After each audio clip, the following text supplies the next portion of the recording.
Honkai Star Rail has recently teased 3 characters that have the potential to be coming out for patch 1.1 for the game. What's up, everybody? My name is 40 the Broadway Saiyan. Welcome back again to my YouTube channel, and in this video, we're going to be talking about those 3 characters which you see pictured right over here. We're going to be taking a look at their kits because their kits have already been released as far as the closed beta, but again, all of this information and their performance can potentially change once they're actually live in-game. So we're going to be talking about that, and then I'm going to be talking about something else towards the latter parts of this video, so you definitely don't want to miss out. But before we talk about all this good stuff, you guys know the drill. If you enjoy what you see on this channel, please be sure to hit that subscribe button, turn on that notification bell so you're not missing out on future uploads, leave a like on this video, and comment down below if you've seen this article and have seen the 3 characters revealed. What are your thoughts about them so far?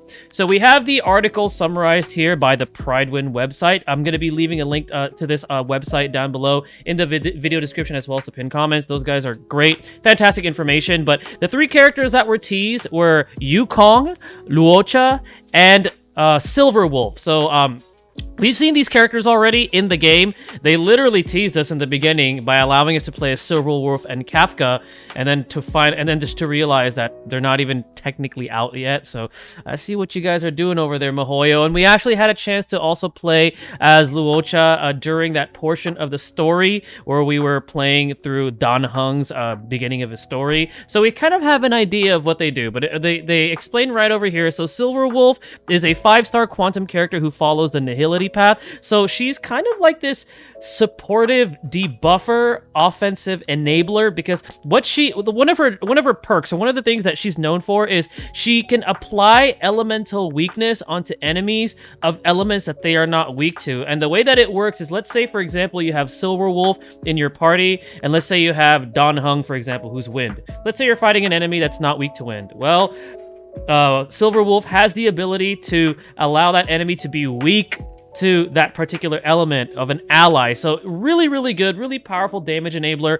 I'm definitely excited most for her amongst the 3 of these characters because I personally really want her, not only because of that really powerful ability, but also because she's just a really flexible character overall, and she's quantum. And I have Zila, who I really love using Zila, and I'm just gonna throw them together on a team and just have a ton of fun. And then we have Luocha. I hope I'm saying that properly or correctly. So he's a healer.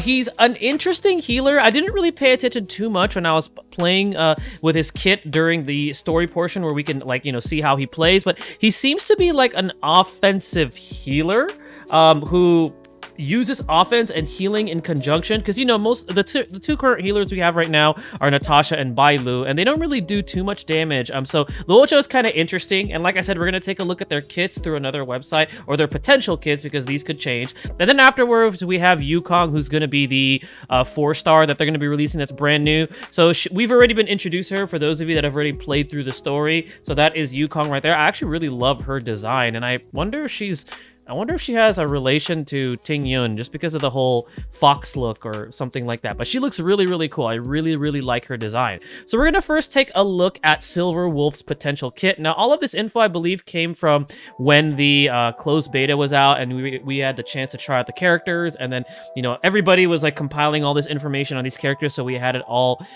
available to us. Now, this website that I am viewing this on is honkailab.com. I'll be leaving that link down below as well in the video description, as well to pin comments. Very useful website as well. So we're going to take a look at a little bit of what she can do. So her normal attack deals quantum damage, and it has a 65% base chance of implanting a random bug into the enemy that lasts for 3 turns. So that bug is a debuff. She has a chance to inflict it, which is really cool that this comes from a normal attack. Usually normal attacks, they're just pretty basic, right? But at least hers has like a nice caveat that allows her to potentially inflict pretty much a debuff. We're just going to say that's a debuff. Now, her actual skill deals quantum damage to the single enemy, and then it also has the chance to add that 1 weakness of the same type on as a random ally's attack type on the enemy, and that lasts for 3 turns. She also reduces the enemy's damage resistance to that type by 20%, and in addition, there's a 100% base chance to reduce the damage resistance of the enemy by a specific percentage based on how high you have this skill upgraded for 3 turns. So she really debilitates enemies, and like I said, she's an offensive debuffer damage enabler. That's how I see her, which is very, very useful because she'll definitely help out your DPS characters be able to deal that weakness damage with this particular skill. And then her ultimate is right over here. She has a chance to decrease the enemy target's defense by a pretty significant amount. I mean, you see right here, 40%, 53%, 55% for 3 turns. And at the same time, she deals, quantum damage. And these are the damage modifiers right here. We got 210, 392, and 420%. So that's pretty good. I would say that's pretty good. Again, this could potentially change. This was the data that I believe was pulled during the closed betas. So by the time this character comes out, all of this could potentially, shift over or change. So just anything that you see here, take with a grain of salt, but this is potentially what this character is going to be doing when they're officially launched.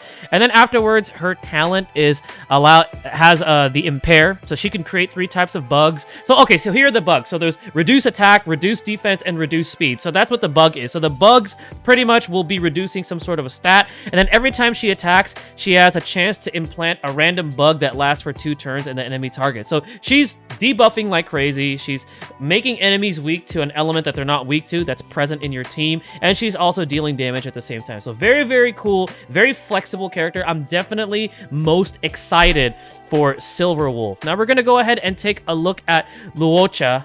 Like I said, I played around with him a little bit when we had the chance to, and I wasn't really paying attention with what he did, but he seemed like an offensive healer. So we're going to take a look at what he's able to do here, starting off with his normal attack, which deals imaginary damage based on his attack. Okay, that's pretty standard. His skill is called Restore, so after he uses the skill, he immediately restores a single ally's HP equal to a percentage of his attack, plus an additional amount. That's, as you can see, displayed right here. And then it says here, meanwhile, Luocha gains 1 stack of Abyss Flower. And then when an ally's HP drops below 50%, he immediately uses the skill 1 time on his ally without consuming skill points. Interesting. So he can provide like a clutch, which is kind of cool. If like let's say like one of your allies reaches that below 50% threshold, he can potentially protect them from dying, which I think that's pretty cool. And it can be triggered again when the conditions are met after Luocha takes 2 more actions. So that's pretty useful. It's pretty unique. I kind of like it. And then his ultimate dispels an enemy buff. That's always useful, and deals imaginary damage equal to his attack to all enemies. So this one's AoE, and for every buff dispelled, he gains another stack of that Abyss Flower, which allows him to proc his skill for free, his skill 1 for free whenever an ally's HP drops below 50%. So that's pretty cool. He's different, but I like him. And then his talent is when his Abyss Flower is stacked 3 times, he consumes all stacks to deploy a field against the enemy. And when any enemy in the field is attacked by an ally, the ally immediately restores HP equal to a percentage of Luocha's attack plus an additional value, and this field effect lasts for 2 turns. So it looks like she has like all of these different triggers and these triggers allow him to heal. Like he does like off-turn healing, which I think is really cool. I think it's pretty cool. It's pretty unique. Definitely different from the current 2 healers that we have right now. Now, as far as my opinion on Luocha, again, this could all potentially change. I need another healer, and I still haven't gotten Bailu. I'm still relying on Natasha, and I know that later in the end game, when you have to use 2 parties for some of the content, I really want another healer, because healers are very invaluable, because if you're able to sustain your party and not have to worry about, out DPSing an enemy fight that could take potentially long, it's very, very useful to have a healer on each team. So I'm unsure if I want to pull for him. I think I might pull for him if I eventually do not get Bailu, because I really want to get Bailu. I actually used Bailu during the final closed beta because she was one of the 5 stars that I got.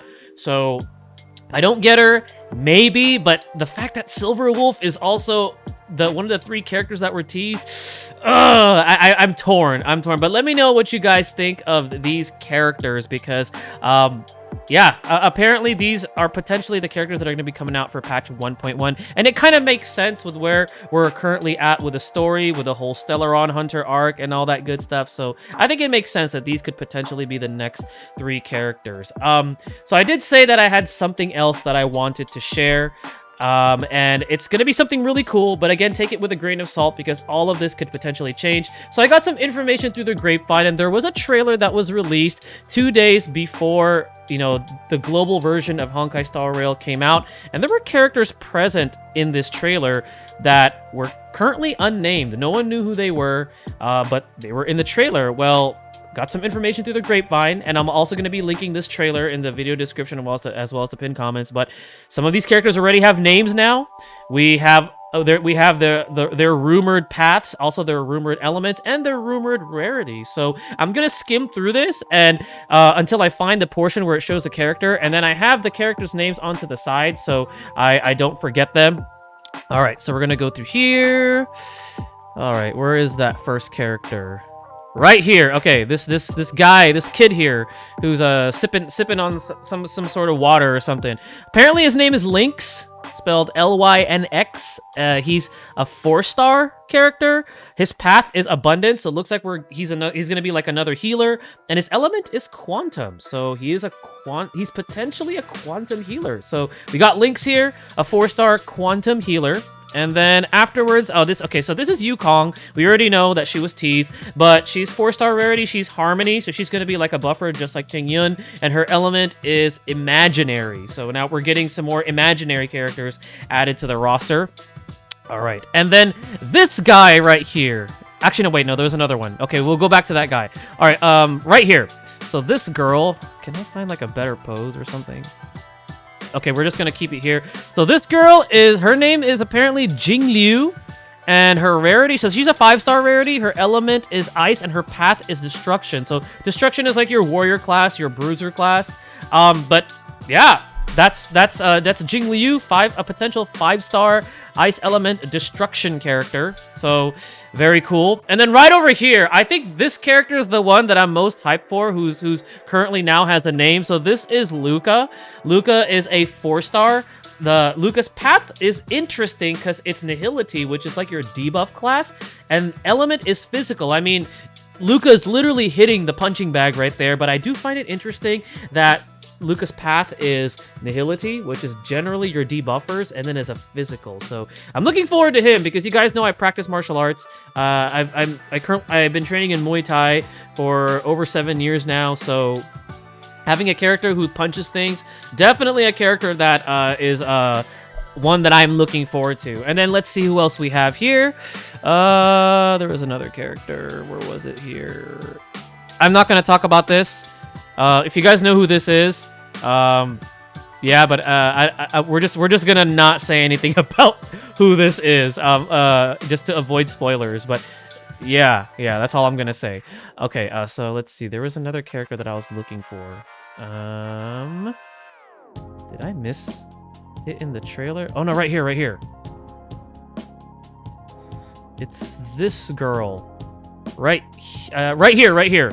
So apparently her name is, I'm sorry if I mispronounced this, Shui Yi, and she is a 4-star destruction quantum element. So we have another 4-star, we have another quantum element, and she is destruction. So again, like your warrior bruiser class. But it's this girl right here who has who it looks to be like, I think it's like a bladed staff, or no, it's too long to be a kunai, but her name is Shui Yi. And she's a 4-star quantum destruction character. So she has that. So that's who that is, or potentially that's who that is. And then we got one more that I want to scrub through here. Where is it? Okay, I think it's right here.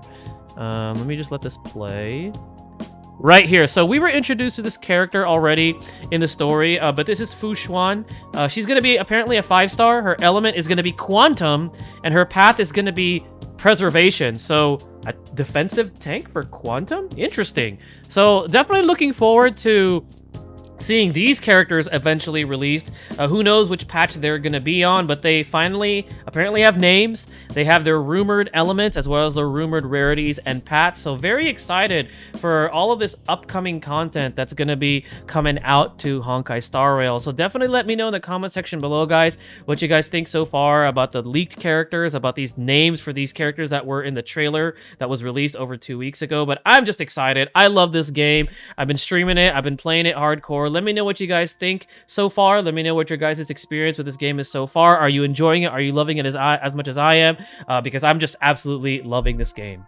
All right, guys. Well, thank you again for watching this video. Be sure to stay tuned for my next ones. Take care, everybody, and stay blessed.